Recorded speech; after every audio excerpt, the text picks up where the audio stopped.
First rule of presenting, never anger the video people. They will draw a giant dick on your forehead in virtual reality.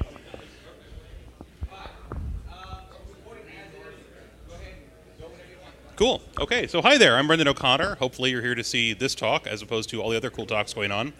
I'm doing Reticle, dropping an intelligent F-bomb, which is kind of a follow-up to some work I did at ShmooCon, but with a lot more really interesting stuff. And it has, military and dancing cats in it. So what do you want? So I'm Brendan O'Connor. I run my own security consultancy, like about half of you, give or take.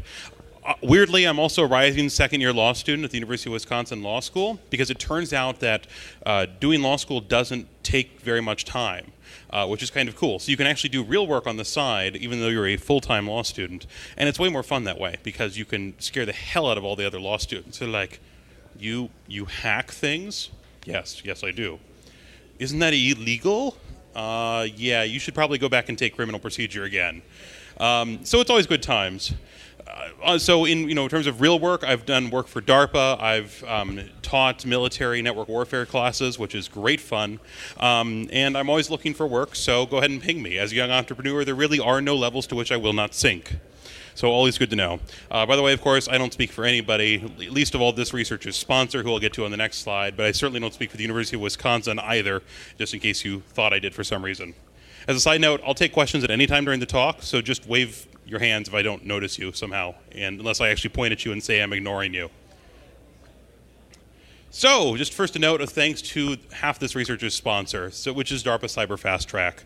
Those of you who haven't heard of this, you should go check out Mudge's talks either at Black Hat from last year or at ShmooCon from early this year, both of which were great talks. The one from ShmooCon has some statistics. Basically, it's a way you can apply to DARPA and get DARPA money without having to do 300, not even joking, pages of bureaucracy and having to apply for special codes, and it's all a big pain in the butt. Cyber Fast Track, you send in a maximum of 16 pages, they get back to you in 1 week. It's unbelievably fast. The final contract from the feds is 1 page long, which those of you who've worked for any major corporation know that that's completely insane, right? So this is a really good program, and major thanks to DARPA for allowing me to work on law school, pay for law school, and still do work that's actually meaningful instead of just being yet another bartender in Madison, Wisconsin, where I live.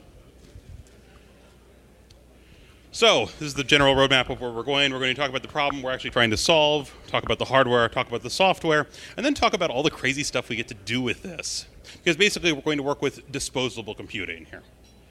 So this is the generalized problem, right? We have 3 different scenarios, all of which I think F-bomb has some hope for. Anybody recognize this photo?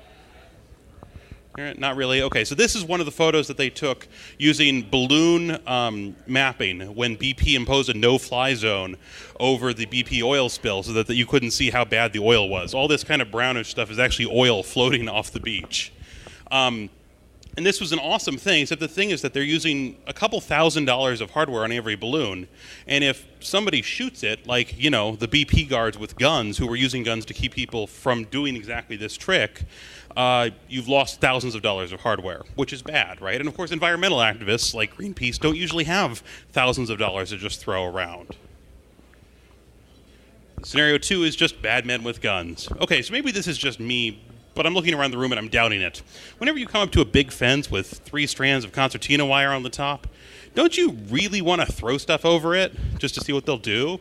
Or better yet, don't you really want to throw stuff into their little walled garden, as it were, pretty literally, and see what's on the other side, right? Crack into their networks, do all these other things. If you have to be within 50 yards to play with their Wi-Fi networks, and you can't get within 50 yards because of bad men with guns and large fences, then it's kind of a problem. And if you throw a computer in there, you're never, ever going to get it back, right? You just have to accept this off the thing. If you have to throw a netbook in there for $300 or $500, or throw a MacBook Pro in for $4,000, first of all, MacBook Pros are really hard to get a good loft with, but the second problem is that's really expensive, right? And it makes it very hard to do this as kind of a democracy in action type project, right? You want something that you can throw away and never have to do the incredibly embarrassing FBI thing from earlier this year when they had to go to judges and beg them to let them turn back on their $5,000 to $10,000 a piece GPS devices that they'd illegally stuck to a bunch of Muslim Americans' cars and get them back, right? That's a completely insane place to have to be, and yet that's where the government is. But we're way better than the government, right? So we're going to do something better. And the third scenario is something like Occupy, right? Where you have a problem where you need network infrastructure, and you need it to be cheap enough that when the cops come in, beat everyone up, and break all your stuff, you can just say, okay, and throw out a whole new layer of stuff. Right? So the F-bomb hardware and the entire disposable computing project I spent the last year on addresses all three of these scenarios in kind of different and I think relatively interesting ways. Because these guys are doing hard IT work in essentially a battlefield. So what we want, as I've mentioned, is we want cheap disposable computers. And how cheap? I want them to be less than $75. Because I'm a grad student, and I'm a grad student in the wrong department, and if you go to the law school and say, hey there, I'm doing security research, I would like you to give me some funding, just like my last university did when I was studying computer science. They kind of step backwards and say, you scare us, which might be the t-shirt I had on, but nonetheless, it's not a helpful response. So I want something I can actually fund as a grad student myself. The other reason we want it to be cheap is because we want to essentially democratize surveillance, right? We want to be able to democratize the area of technology. And I'll talk a little bit more about why that is later. We want these to be deployable by untrained personnel. If I have to, if I want to throw something into a walled garden, but it has to be me because I have to sit there with a keyboard for half an hour typing commands in a very un-Hollywood way, right? In order to get the sucker to work, that's not going to be good. So we need something that you can just throw, like a grenade, basically, over a fence into places where bad people who hate you live and then play with them and mess with their mind. It needs to be reconfigurable post-deployment. So if I'm just going to have it, just pick it up and throw it, it's probably not going to be ideally targeted to the specific mission when I throw it. So there needs to be some kind of way I can have communication with it, which is made more complicated by the fact that we want these things to be dirt cheap and light and able to accept a pretty large impact if we're going to ballistically launch these suckers. So there needs to be some way to handle all those things. And we also need sufficient processing power. Yeah, we've got RFID chips now that are, half the size of a grain of sand, and they've got 2 transistors on board, right? Yay, you'll be able to do a lot of web cracking with that, or more subtle things. We need an actual computer for all of this thing. So I want it to be the all singing, all dancing, right? I want it cheap, I want it brilliantly fast, and I want it right now. Because, that's our generation. So yeah. The other thing I'd like to point out is that these are not an original design goal or new design goals for this project, right? The original UC Berkeley smart dust concept, right, that we'd have sensors everywhere and we'd live this entire connected life, said, well, we should just make them dirt cheap so we can put them everywhere. And then their original smart dust sensors were about yay big, and they cost $3,000 a piece. Even modern academic sensor networks cost between $200 and $500 per node, right? I worked at a great sensor network lab at Johns Hopkins for a couple of years, and the nodes are this big, and they cost several $100s and several $100s more to make them waterproof, because it turns out that's actually more expensive than the node itself. And then you still have to write in this completely ass-backwards dialect of C in order to actually communicate with them. This is clearly a bad thing. And also, just by the way, I really do mean I want to throw these suckers, right? Because Dan Kaminsky, if you were at Black Hat, said yesterday on stage that deploying hardware isn't fun, right? And it's never fun. Well, that's wrong. This is a great deployment method. I hope you wanted a t-shirt for hardware. And it gives me great pleasure every time I launch a computer into the sky. Cool, okay, I will avoid that. Yes, I've got lots of objects I will just be throwing randomly, so learn to duck. My students, when I was teaching network warfare, who were all military, you could tell the ones who'd been in combat and the ones who hadn't, because if they dived behind a computer and got scared, that meant I should probably stop doing this.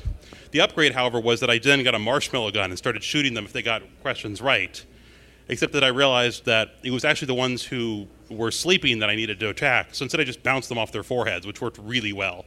So marshmallow guns, and you can bring a marshmallow gun into a military base because they don't think it's a real gun, which is cool, because it's not. But that was a little concerning. So we're going to talk about the hardware. And the hardware is called F-bomb because 2 things. 1, it's hilarious. And 2, I used to work for DARPA, right? I have recently worked for DARPA. DARPA loves tortured acronyms.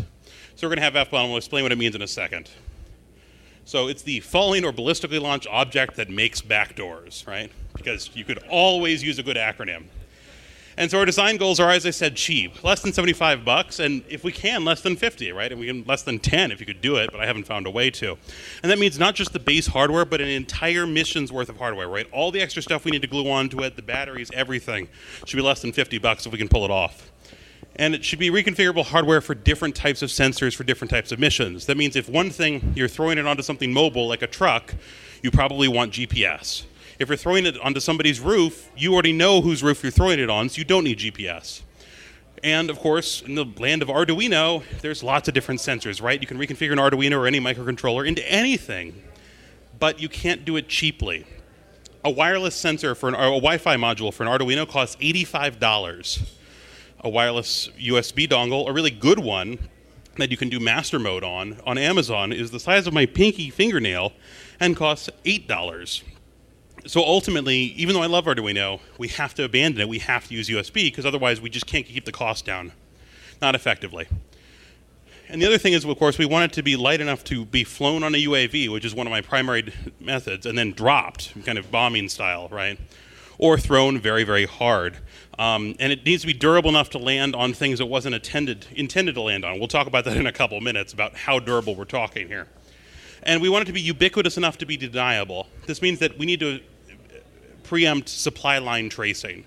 That is, that if I made a custom circuit board, right, whether I made my own order myself or I sent it to Dorkbox PDX and had them glom in with a bunch of other boards, eventually there's going to be a maker's mark somewhere in that printed circuit board that tells you which of the 10 factories that make custom circuit boards did it. And then they're going to go to them, and they're going to get a name. And if the name's yours or it's Dorkbot's, it's in general going to be somebody who doesn't want them to have their name, right? Because you just threw a computer into their highly classified environment. So that's a bad thing. So we want completely deniable hardware. We want only hardware you can buy in every country on the earth, preferably sold on Amazon and on eBay at the same time, so that you can completely deny that Brendan pwned you. Or if you're the government, that the NSA pwned you, right? We want it, well, it could be anyone who knows what a transistor is pwned us. That's a much better scenario to be in. So there's a few other good concepts in this space right now, right? This is becoming cooler. So the question I get a lot, well, why not use the pony plug? Well, how many of you have actually bought a pony plug? A few of you, right? And they cost $500, right? $200 minimum for the used ones. As much as $1,200 for essentially what is one of these, and this is the Shiva Plug Dev Kit. It costs $99 online. They'll charge you an extra $1,100 to stick it inside a power strip, which is really cool, but is way outside my budget, especially if you're going to be deploying tens or hundreds of these suckers, and you're a poor grad student, or you're Greenpeace, or you're Occupy Wall Street, right? It doesn't work. The pros, of course, it has a nice SD slot on board, and it's running on the Marvell Shiva chip, which is a great chip. It's a great design, and it uses pretty low power, which is pretty cool. But the cons are, it's incredibly expensive. And the cons for using even just a native Shiva dev kit, it's also pretty expensive. It's $100, which is still outside our price range. And this power supply right behind that little thing is a pain to take apart. So if you want to run this on batteries, easier to do almost anything else, right? It's easier just to use an inverter than to try and subvert this thing's power supply. The printed circuit board is pretty integrated with the power supply for, I'm sure, very good reasons if you're Marvell. But I like this chip, but we can't use the pony plug. What? Right, okay, yeah, that is the older version, but it's still the version they sell as pony plug. The older pony plug, I should say. Okay, well, that's cool. I mean, yeah. But it's $100, right? Plus shipping. By the way, exactly, $120 by the time you get it. And that's way outside our range of $75, including everything. Because remember, the Pony Plug doesn't have Wi-Fi. It has SD card slots, but no onboard storage, right? So you still need to put a lot of stuff into it before you get anything out of it. There's also this, the Mini Poner, which is a great thing, right? Because first of all, it's about 1.5 inches square, which is pretty cool.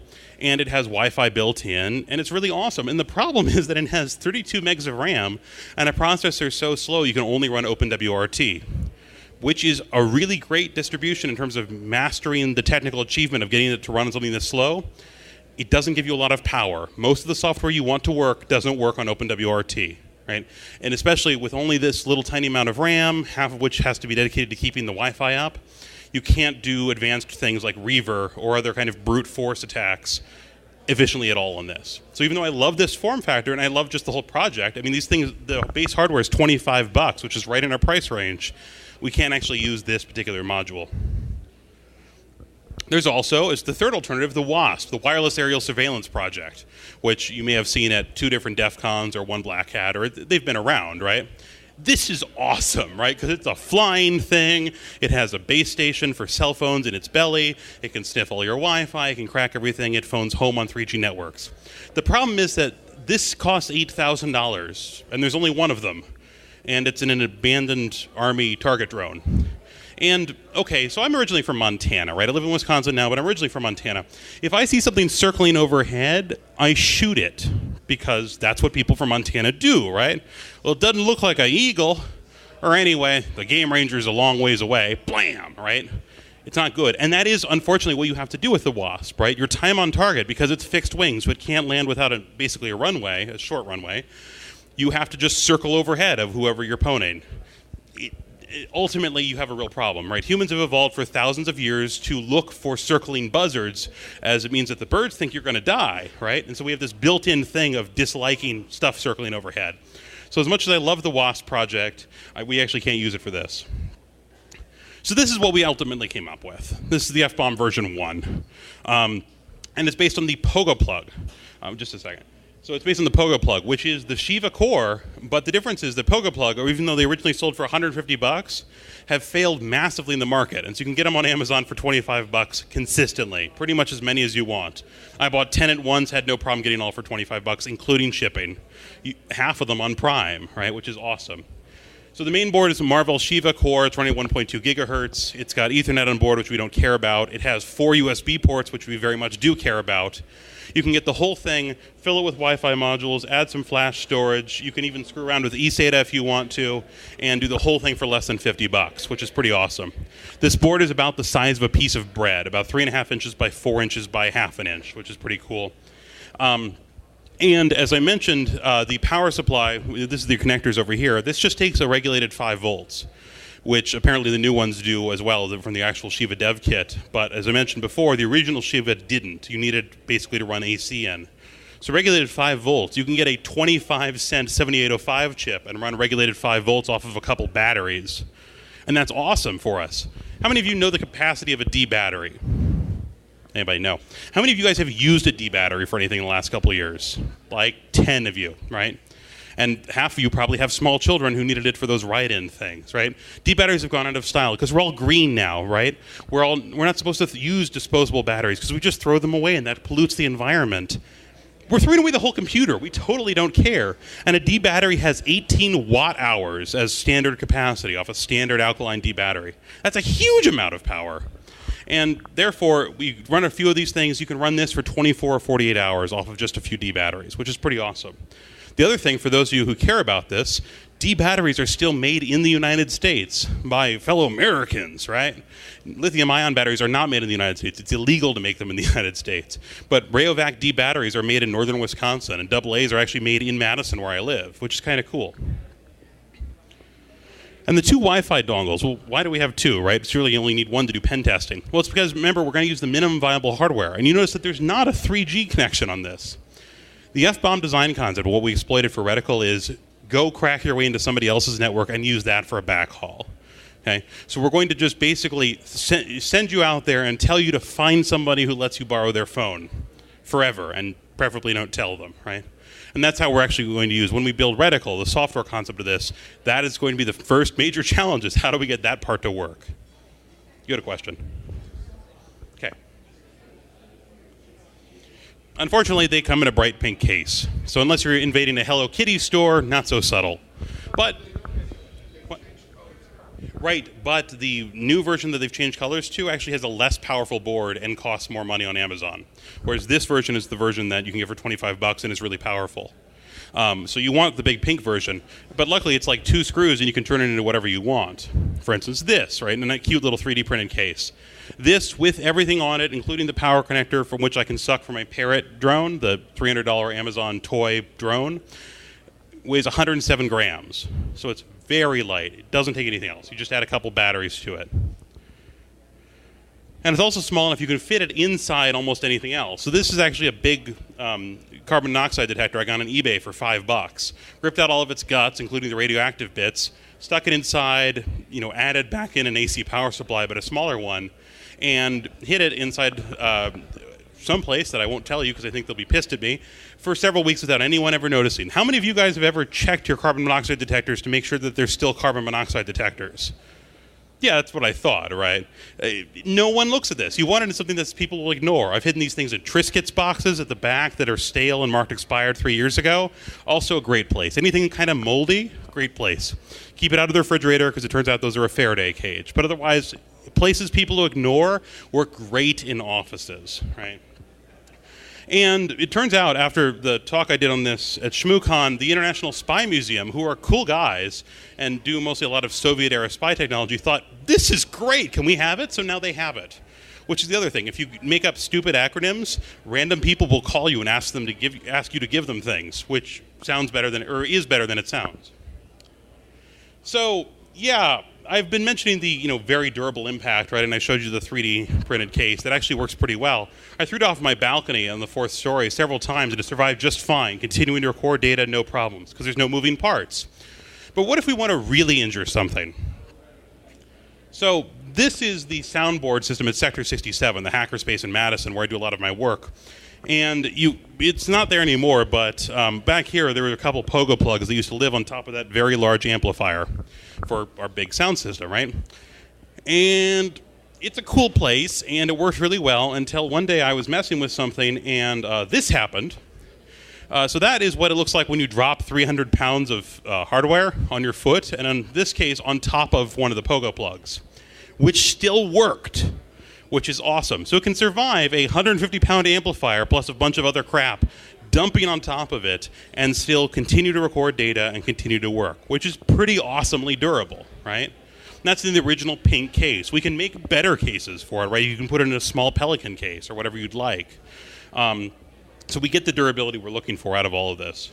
Unfortunately, Sector has had a good idea bell that you ding when somebody's had a really great idea. After this particular thing, they installed a fail horn, which is one of those horrible little clown horns, like ree ree, which they proceeded to honk every time I walked in for a month as punishment, even after I'd fixed the thing. So support your local hackerspace, but yeah, happens. So now we're going to talk about Reticle, the actual software we're going to use, which is what DARPA actually funded. So a reticle is a bomb site, in essence, right? And so if we're going to drop F-bombs, we need some way to target them. We need a command and control system so we can do actual brains, right? Brains, they're not just for munching anymore. And so this is the project that DARPA found. They said, basically, yeah, we think it's a cool idea to figure out some way to build, in essence, an open source botnet in order to control these things, right? Let's see how much of a botnet we can build pretty quickly and writing as little code as possible, which is the Reticle project. So again, for Reticle, we want the minimal viable hardware, and again, we're not going to bother to bring any Wi-Fi with us. The Reticle software needs to be able to break into somebody's Wi-Fi and work from there. Now, in most urban areas, you don't actually have to use anything other than open Wi-Fi. If you don't believe me, go look at the Wiggle project, which documents the thousands and thousands of access points, even just in Madison, kind of a small town, comparatively. So we get away without having to break it in. If you don't mind breaking some laws, then, of course, just bust into somebody else's network and go from there. It works reasonably efficiently if you've met the Reaver project, for instance. The next thing we want is we want deniable deployment. So again, we want hardware you can't trace. But we also want it so that if somebody comes along this, right, the traditional underling security guard who comes along with his M16 and says, what is this pink thing? We want you not to be able to figure out who's attacking you. So that means a couple things. One, all the data, all the logs, everything have to be encrypted on disk. And as any cryptologist will tell you, this means that we have to not have the keys on board. Because if we have the keys on board, then it's not really encrypted. It's basically obfuscated. So that's a problem for something that has no screen. And remember, we have to have the guys in the field not know how to type keys in, right? If UGG can throw t-shirt at person, right, then they need to be able to deploy this. And that turns out UGG is not a cryptologist most of the time. So again, this is the deployment method. It also means that we need to have encrypted communications, and more than just encrypted communications SSL style, we need to be resistant to traffic analysis. If I go, every 30 seconds you send a ping back to nsa.gov. Must be the NSA who dislikes me, right? That's a bad sign, right? We want that not to be able to happen. So we need to be able to obfuscate our communications such that the people on the local network can't see who we're talking to, and hopefully it'll be inconsistent who we're talking to. And it also needs to have no central command and control server, because otherwise this will suffer the same fate as all those virus-born botnets, right? VeriSign revokes the domain, gives it to the FBI, and then they own your botnet. And then they make fun of you for a year using their special website for their DNS servers. Or they just find you have a central IP address and go wham, and then your whole botnet is over, right? This is bad. We shouldn't like this. And luckily, there's a couple examples of better botnets like Aileron and Storm that don't have a central command server. So we know this is possible. It's just that it's not easy. You can't go on GitHub and download a botnet yet. But in about a day, you will be able to. And we need to also be resistant to node compromise. So if somebody actually does find this, gets around the encryption, is able to take it apart without killing the power or cold boots it or whatnot, there needs to be some way that we can say, I don't like that node anymore and take it offline, which sounds easy. It is easy. We've had the technology for decades. And how many of your browsers actually use a certificate revocation list, which is the same method? None of your browsers, because no browser does this. So we're going to do things the right way, because why not? It's our own system. So things that are not design goals. We're not going to build a mesh network. This looks like mesh network hardware. We're not going to, because even though mesh networks are wonderful, it's hard. It's hard to do right. It's hard to be reconfigurable. And more importantly, again, we're not going to lay these things down in a cute little pattern that makes them able to all talk to each other. We don't want to have to spend a lot of time making sure they're all in range to build a consistent mesh, right? So we're going to use the internet as our mesh network instead. So we're not going to build a normal mesh network, even though they're wonderful. And then we also don't care to have synchronous command and control. This means if I say go to 50 of these nodes, they're not all going to go at the same time. This is not going to work like marching orders. And the reason we're not is because it, as you know, if you've did the whole cloud computing talk that was here just before me, it's really hard to get it all to work. And if you relax those constraints a little bit, you say 30 seconds or a minute is fine, we can get a lot more power for a lot less cost and time if we just say, it doesn't need to be synchronous command and control. The thing that this does kill is it means you cannot SSH into these nodes, not if you really want to have anything to do for the rest of the afternoon, because it takes forever. So you win some, you lose some. So these are the problems to solve. We're going to solve a whole bunch of problems, eventually fill up this slide. The first problem is we need to get enough hardware to test performance on these embedded systems, because if we're going to use crappy little hardware, it turns out it has different performance than my 8-core Mac Pro, which could simulate 50 of these things on one processor. Luckily, we have a great solution for that. We're going to build a clone army, and we're going to do it because DARPA's funding this, which is wonderful. Again, seriously, go do Cyber Fast Track. It makes your life so much easier. So I built a whole little clone army. I put little Malice Afterthought stickers on them. I give them all cute names. And now they all have blinking lights. Problem solved. So the solution to this problem is simple. It's DARPA. So first real problem. How do we have encrypted storage without storing the key on disk? The solution for this for full disk encryption on laptops is, of course, type the password in at boot.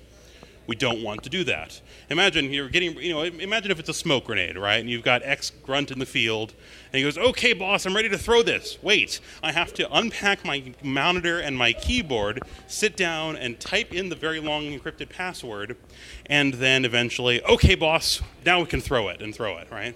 Not good, not useful, hard to remember, hard to do correctly. If you don't have a monitor, you're never going to get it entered correctly. You'll never know when it actually worked. There has to be some better way to do this. So how are we going to do it? We need essentially grenade-style key management. There needs to be pull the pin, go, right? Or stick the pin in, pull the pin, go. Something very simple, right? Count to 3. Don't count to 2 unless you're counting to 3. Yes, that's the holy hand grenade of Antioch, etc. So the original solution I had for this was really cool, really technical, used lots of hot new buzzwords. I was going to use the teensy microcontroller, which is half the size of a USB stick, and it can emulate an HID device, just like the new Arduino Leonardo can, and then type in. Doesn't work. It totally should work. There's no technical reason it shouldn't work in terms of the teensy. The reason it doesn't work in reality is one of those you go to war with the hardware you were able to buy on Amazon for really cheap instead of the hardware you want problems. In this case, the FBOM doesn't expose a terminal to the normal USB inputs. So if you even if you plugged a USB monitor and a USB keyboard into it, you're not actually typing on a normal terminal because its terminals are all over serial. And due to weirdness between PogoPlug and Arch Linux, I wasn't able to get a terminal to actually expose. So even though the teensy is really, really cool, can't actually use it for this. So we went with plan B, called cheating, which is we fill a USB key with randomized data and use it as a key file instead. So you still get the same scenario. So when we do this, you turn on a pogo plug, you plug in a USB key when the light starts blinking, you pull the USB key out when the light stops blinking, which is about 1 second, and then you throw it. That's it, right? We have to use the blinky lights on it. Everybody understands the general blinking lights concept of operation. Very simple. So it's pretty much the same. It's not quite as good as pull the pin, throw, but pretty much on the same plane.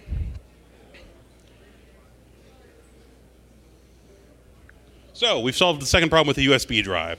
Third problem we mentioned before, we have to be resistant to traffic analysis. Because if basically a nerd with a PhD can say, well, Shannon's information theory says that the NSA pwned you, that's bad, right? That's a complete disaster at that point for diplomatic reasons. Or if you're Greenpeace, knowing that you're being stalked by Greenpeace before they decide to unfurl their banner on the side of your ship is always bad news for Greenpeace, right? And the solution to this, as you've probably guessed, is Tor. Tor is wonderful. And I don't need to talk about Tor, except that we're not just going to use it for traffic obfuscation, we're also going to use hidden services. Because this allows all of the FBOM nodes to export services that aren't reachable by a normal IP address. This means that we can publish their names without fear of backlash. Because if I publish an IP address and say, oh yeah, there's a hidden node at 74.23.nsa.gov, right, or an IP address, sorry, then everybody goes, shoot that pink thing that suddenly landed on our roof a couple days ago, right? It narrows the focus. Whereas if I'm exposing only a hidden service, then even if you're sitting right next to it, you have no idea that you're talking to yourself. You have to go through 6 Tor intermediate nodes in order to talk to it. So this solves a bunch of problems very easily and in a very well understood way. The downside, of course, is, oh my God, the lag is horrible when you're working with Tor. Especially if you have 8 of these suckers all exposing hidden services in your closet, like I showed you before. So don't do SSH. Those of you who've done SSH over Tor know not to do SSH. And remember that it's twice as bad as a normal Tor connection because you're going through 6 nodes instead of 3. So again, we're going to throw out synchronous control. Debugging was really hard, but you don't care in the field because you're never going to SSH to these nodes in the field. You're going to give them a mission in a way we'll talk about later. Next problem, we need easy local storage, right? We need some way to be able to store tasks. We need to be able to store other nodes in your botnet, right? We need to be able to store all the data we've just pulled out, right? All the goodies you actually wanted from that bad men with guns. And we're going to use CouchDB because it's wonderful.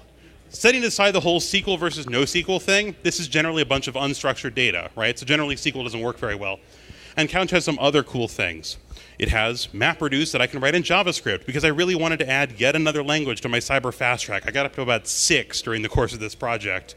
And the government reviewers were all going, why are you writing it in so many languages? You make our heads hurt. I go, because it's hilarious.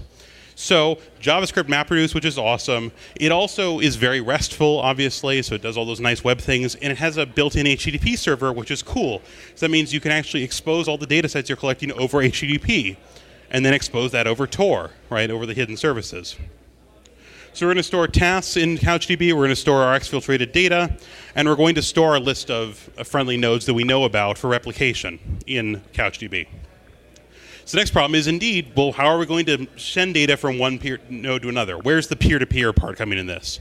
Because without peer-to-peer, we have a central command structure somewhere, and then we are screwed, as noted above.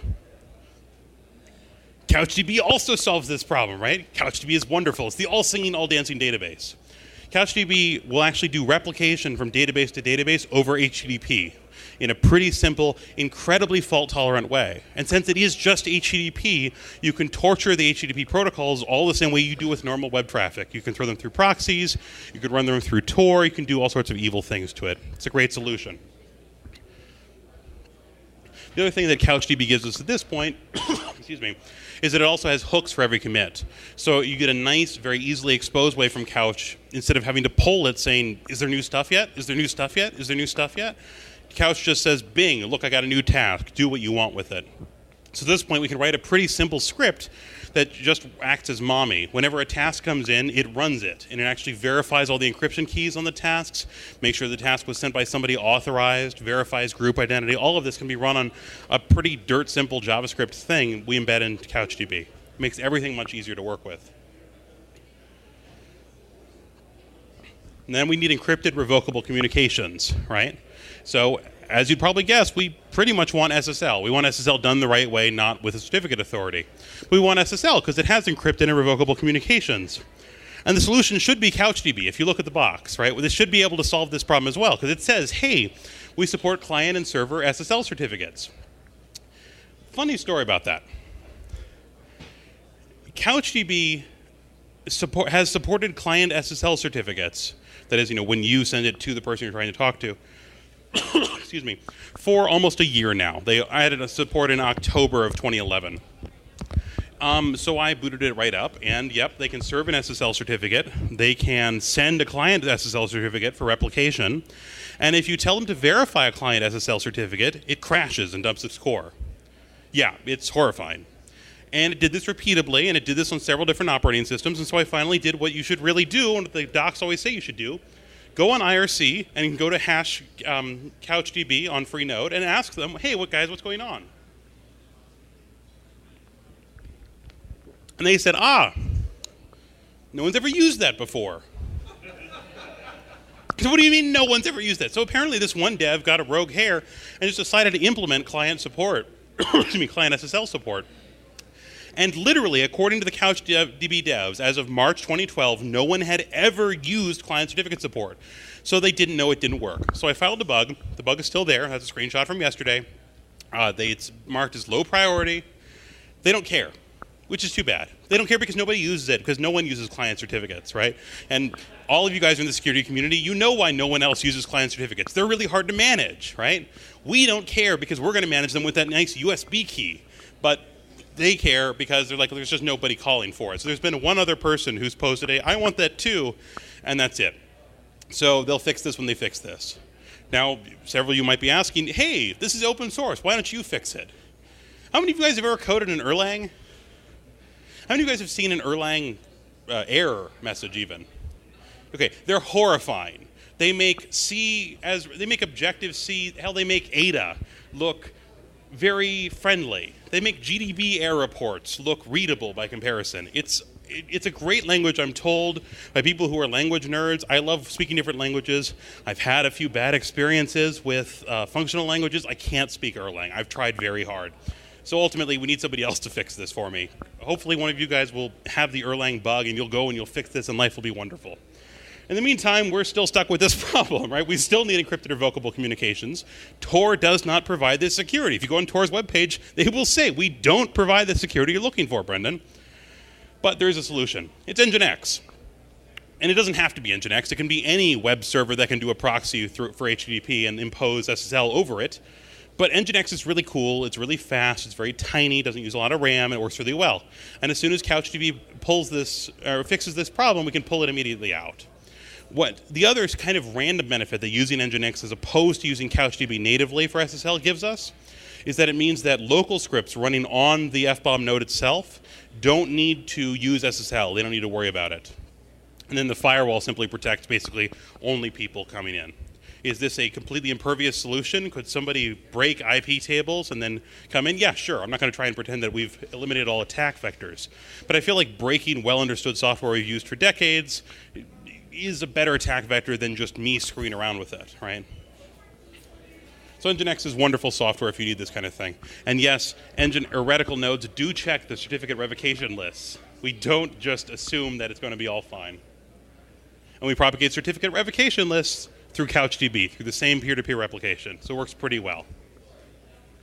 So the last problem we've had, if you build a botnet, you need to have some way to do introductions, okay? Just like any peer-to-peer operation. And this is a problem, right? And every peer-to-peer system has come up with some different kind of solution. BitTorrent uses trackers, right? The tracker says, hey, I'm a centralized server that allows you to find your friends, and then you can go do decentralized things, right? The distributed hash table, the answer to the centralized server, still uses centralized servers for this. Basically, there's a set of long-running, long-uptime nodes that still will respond, because there needs to be somebody to tell you who your first friend is, right? Those of you who've thought about clearance in the abstract know that you still need to have somebody to tell you who the other people with the secret code are, right? This problem came up in Cryptonomicon, if you like Neil Stephenson. So let's think about the threat model we have. Because I'm using Tor hidden services, I don't care if bad guys know the name of my system, right? I would care if I was using IP addresses, because that gives me a place I can go to. I don't care for Tor because of the way Tor works. So I don't mind publishing it in some place that everybody can see it. I do mind if I publish it and every last copy of it gets taken down. So it's more important to spray and pray, to borrow from the FPS genre, than to try and be discreet about this. So what we want, in essence, is a gossip protocol. We want something where, essentially, once the data's been pushed, every server in the world will take it on immediately, and then, essentially the horse is gone. So closing the barn door doesn't work, to use a Montana-ism. And just note, I couldn't use Twitter, right? Because several people have asked me, why not just use Twitter? That goes to everybody. Well, it really doesn't. It's still a centralized service, right? And so, sure, you're right. The FBI won't nuke Twitter. They'll just ask Twitter, hey, would you close that account? It's being used for criminal activity. And then they'll just close it, and then I don't get my introductions anymore. So we have to use a gossip protocol. It's non-optional. So I came up with 2 ideas. 1, how many of you guys have used Usenet in the last 2 years? A few of you. How many of you guys didn't use Usenet for porn in the last 2 years? There's 2 hands that I can see that used it for non-porn purposes. Erotica's porn. The internet is for porn. Usenet, Lord knows, is for porn. And the cool thing is that since, there's lots of illegal stuff, I've heard that there might be stolen software on the Usenets, right? And if our adversaries can't be bothered to hunt down all the illegal crap happening in alt.binaries.sheep.bad, then they are not going to track us down, right? Which is awesome. We can just throw our stuff into Usenet, and it gets distributed to every Usenet server in the world, and then we don't have to worry about it getting deleted by anybody because they never seem to delete anything on Usenet. We've got at least a month before even the shortest servers start throwing away our data. And yes, there are Usenet servers that not only don't require a login, but don't track anything except an IP address. So if you come from an IP address, some Usenet servers will let you post. And if you manage to connect to a website without coming from any IP address, then you're awesome and I want to talk to you. So this works really well for us. So the text is a little bit small here, but what I actually did, I need to generate something so that servers like this won't just say, hey, this looks like spam. So I did what spammers do. I downloaded 5 or 6 old historical religious texts from Project Gutenberg. I select 20 lines at random out of them, and I stick an introduction note in the middle. And all I have is just the word reticle, so I can find it. You wouldn't need to have that. And then the onion name and HMAC 256. So it's actually signed so that I can say, someone is trying to screw with me, right? Preventing NSA from just going on there and flooding all my connections. And then we've got the onion node, and we can connect to that locally. Okay? We don't need to publish anything else because, again, it's our botnet. We know the ports, right? We know where, how to use the HUN services. We know which certificates to use because it's our thing. The other cool gossip protocol that has all the hot and sexiness right now is Bitcoin. And Dan Kaminsky proved last year during his Black Ops talk how you can make Bitcoin store anything using the incredibly awesome Sassman Memorial hack. He not only made Bitcoin have for all time, forevermore, have a dependency on Len Sassman, he made it have a dependency for all time on the last head of the Fed, whose name I've now spaced. What?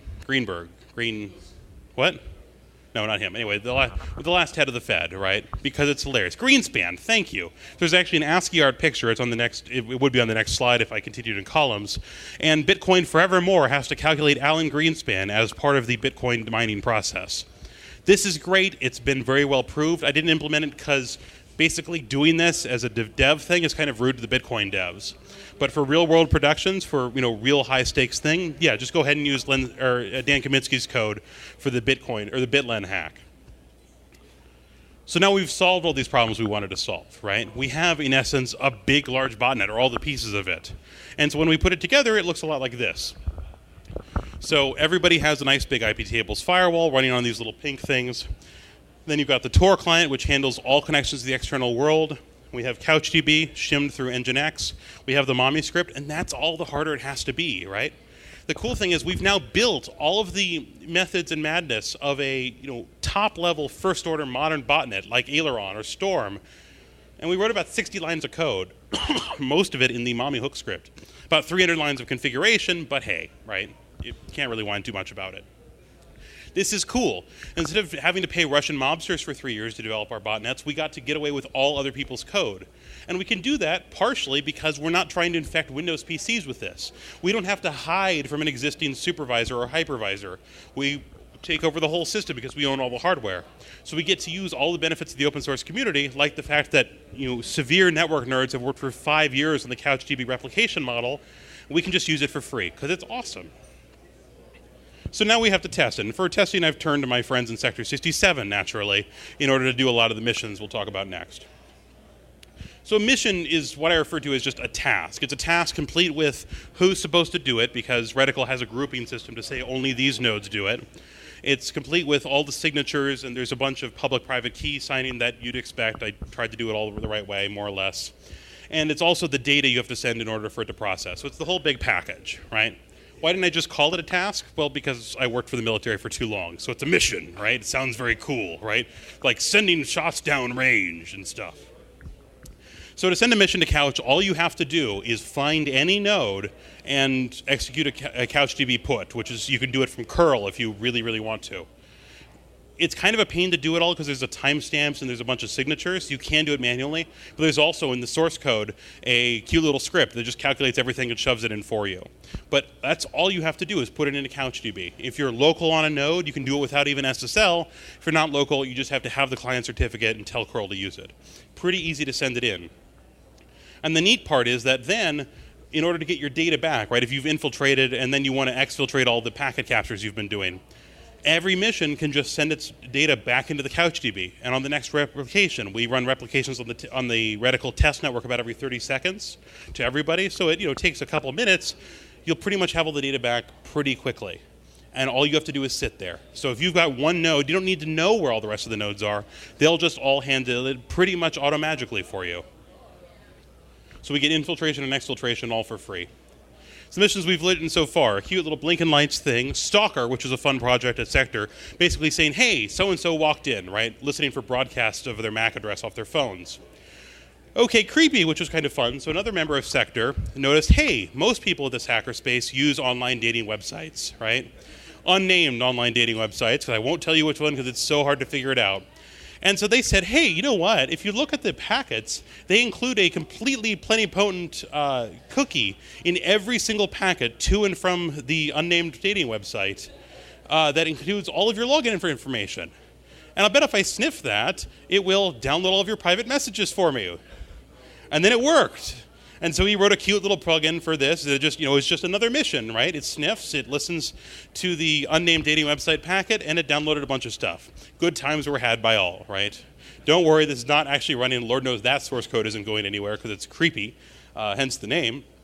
But it is a simple proof of concept that this was really good at, because basically it doesn't even have to send you back the cookie, it can just send you back the resultant thing. Again, the power of having some actual processing power on the far end.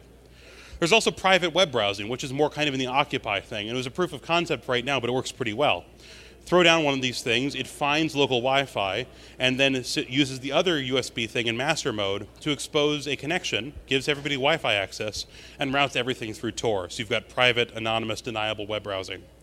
And the cool thing is that since it just automatically scans for any Wi-Fi it can find, this will link together to itself. So if you throw down one way over the back of the room, and it's got wireless, like actual internet, and then I throw one here that can't see the wireless, but it can see the first node, it'll just link together in sequence.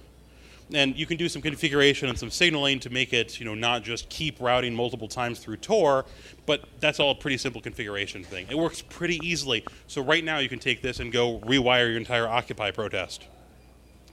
A couple other easy missions I haven't written yet, some of which I've just decided in the last couple of weeks to write. If you happen to be at Hope or know about the Why Special Agent Johnny Still Can't Encrypt talk, you know that supposed encrypted TLA conversations over their nice radio are actually unencrypted almost all the time. And so I'm not telling you that you can throw out 4 or 5 reticle nodes over a metro area and listen to all of what the FBI and NSA are talking about. But go read his paper. It's pretty awesome, actually. And since software-defined receivers now cost $25 because they found a cool TV dongle, this totally still fits within our budget, right? $25 is the same as the Pogo plug, so it's expensive, but you can throw one on all of these and still keep it under $75. That's a pretty awesome result. Okay? And again, the data just gets shipped back, processed on board, and the resultant data gets transcribed and shipped back over CouchDB. You can ship back the audio files too. CouchDB doesn't have a file size limit. It'll just take longer. And the one thing to note is that missions aren't guaranteed to be exclusive. That is this. We're not EC2, right? Because this is your botnet, and it's not a public computing resource. So Reticle doesn't try and do any operations saying, hey, well, he's already using the Wi-Fi for sniffing right now, so you can't have it. So play nicely with yourself, as it were. I think that means something else, however. So roadmap, what are we going to do next and how you could help? The next steps for Reticle, simple. One, opportunistic replication. That is, that right now it scans one time and assumes it's going to be in a static place. I want to be able to strap these things to cars and have them listen for Wi-Fi continuously and push their data when they get a chance to. MIT did this a few years ago in a cool project called Cartel for car telecommunications, but it means it's funny, right? But they won't release the source code. Boo. And I've asked several times, and I'm like, I'm an academic, and they still won't do it. They had to rewrite half the Linux kernel, however, for how fast they wanted it. We can talk about why they had to do that later. It wasn't a bad idea at the time. But ultimately, maybe it's not that helpful if they have to rewrite half the kernel, right? Because we already have a pretty specialized kernel. So we have to do that. Second problem is we have to do visualization for hordes of data. And third one, of course, is, well, hey, Raspberry Pi is out, and it really costs $25. Port it to that. I've started porting some of the code to Raspberry Pi. It works as you'd expect, right? It's all ARM anyway. And I want to write all of this early this fall, and here's why. This is a bike path doing wireless sniffing with one FBOM node, okay? Through the city of Madison. This is Madison's Two Lakes. But I'm not looking for access points. This would be pretty dense for access points. There's 6,500 dots on this chart. I'm looking for wireless clients, because as you know, every couple seconds, your iPhone or whatever beacons out its MAC address.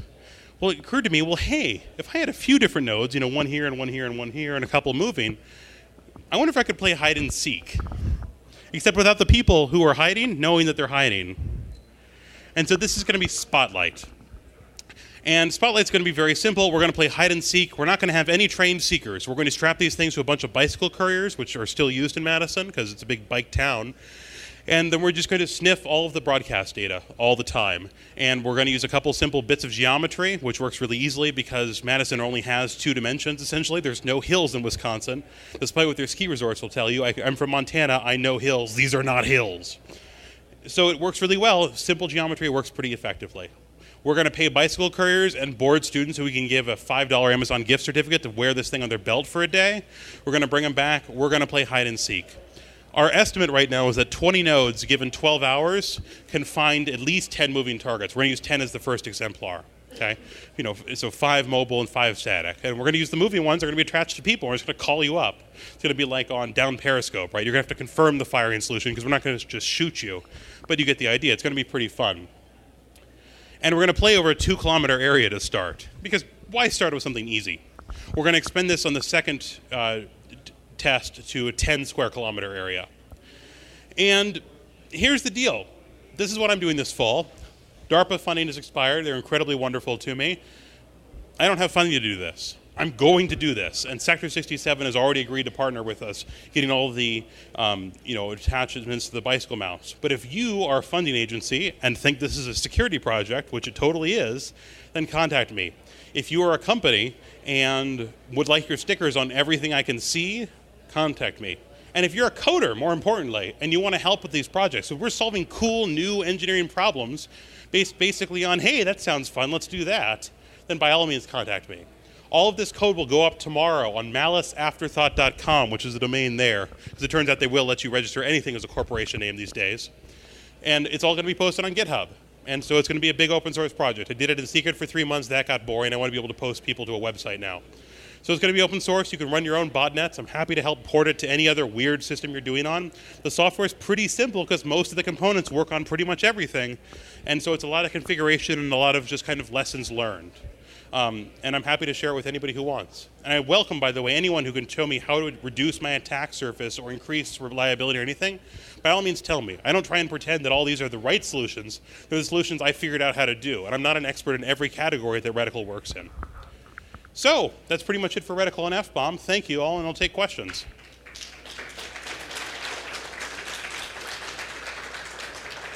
And if you ask questions, I have more things to throw at you. Yeah. 2 things. Mm-hmm.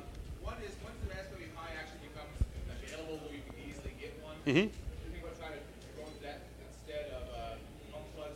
I'm assuming eventually you're going to stop making the hardware. They will probably eventually, yes. And Raspberry Pi lifted its order restrictions last week. So we are at that point right now. I've got 2 of them already, and yeah, I think I could just place an order for 20 and get it in about a month. I'm still waiting for that. Oh, I2P. Have you looked into using I2P on these? I did look at using I2P. Exactly, it's a pain in the ass. It's not as performant. There are less nodes, and the security guarantees aren't as good. But that's why I didn't do it. So here, want a book? Catch. Yeah. So thanks, but the 2 wireless adapters, flash drive, battery, and all that. $49. $49. Yeah. Honestly, playing Amazon with free shipping. That's the thing. I mean, seriously. And no stalking Craigslist, no stalking eBay to get special deals, just normal stuff. These are everyday prices. What a thing? I don't know what that is. Yeah.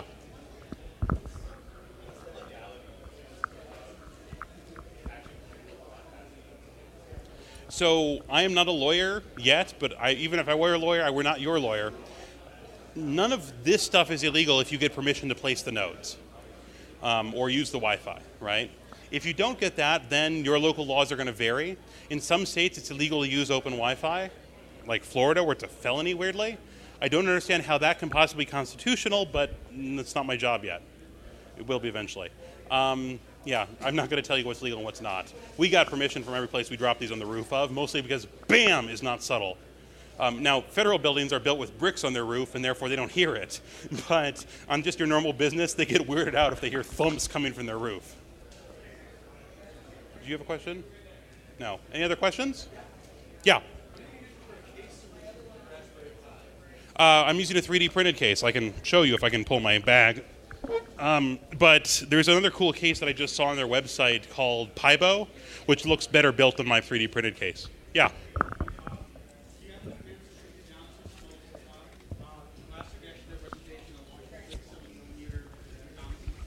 So this is pretty. So this right here is pretty low profile. You couldn't fit it in a 37 millimeter case, but you could still fit it in something you can launch with a big water balloon slingshot, which is I've launched it like that. Yeah, the case doesn't fit together quite right, but that's a B problem. What? Sorry? Well, right, but water balloon launcher. You've used a water balloon launcher. Oh, in terms of why I'm throwing. Yeah, well, he wanted to see it. Yeah, it's funnier if it hits you in the face. I try to throw only soft things. I threw you a book at you. I suppose you're a little bit annoyed. I threw it gently. But yeah, any other questions? Okay, I'm wearing bright purple, so if you want to come talk to me, I should be pretty easy to find. So thank you all very much. Thank you.